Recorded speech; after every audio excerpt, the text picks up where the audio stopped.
నమస్కారం, మీ విజయ్ కుమార్ గారు. ఒక చోట ఒక పెద్ద ఆధ్యాత్మిక ప్రవచనం కార్యక్రమం జరుగుతుంది.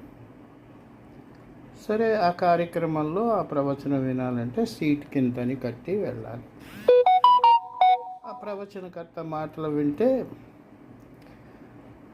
ఎన్నో సమస్యలు పరిష్కారం అయిపోతాయి, అనారోగ్య సమస్యలు పరిష్కారం అయిపోతాయి, ఇంకా ఇంకా ఇంకా ఇంకా ఎన్నో జరుగుతూ ఉంటాయి.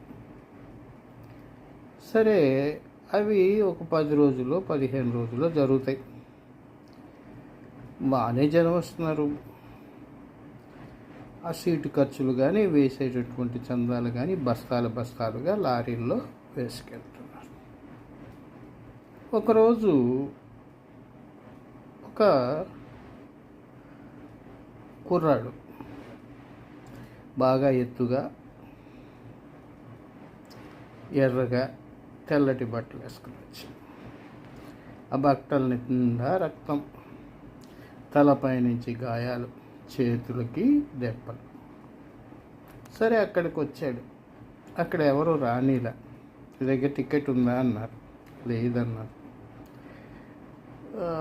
దేనికి వచ్చావన్నారు. ఇక్కడ మాటలతోటి స్వస్థత ఇస్తారట కదా.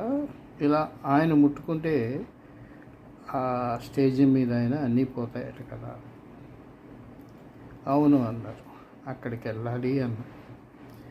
నా దగ్గర అయితే డబ్బులు లేవు, నేను కడు పేదవాడిని అన్నాడు. ఈలోపు ఆ మాటలు చెప్పేటటువంటి ఆ ఆధ్యాత్మిక ప్రవచకుడు అతన్ని చూశాడు. ఏంటా అక్కడ అన్నాడు. ఏమీ లేదు, ఇతను ఎవరో మీరు ముట్టుకుంటే గాయాలన్నీ తగ్గిపోతాయని నా దగ్గరికి వచ్చాడు. సరే, మనకు కట్టాల్సింది కట్టాడా అని అడిగాడు పక్కన చెవితోటి. లేదన్నాడు. సరే, ఆయన కూడా ఏదో అంటున్నాడు. ఈలోపు ఈయన అక్కడికి వెళ్ళిన తర్వాత అతనికి అర్థం కాల. సరే, ఈ మైకులు గీకులు అన్నీ ఉన్నాయి కాబట్టి తప్పనిసరి ఇతను ఒంటి మీద ఒక చెయ్యి వేశాడు. ఏమీ తగ్గల. ఏదేదో పెద్ద పెద్దగా అరిచాడు. ఏమీ తగ్గల.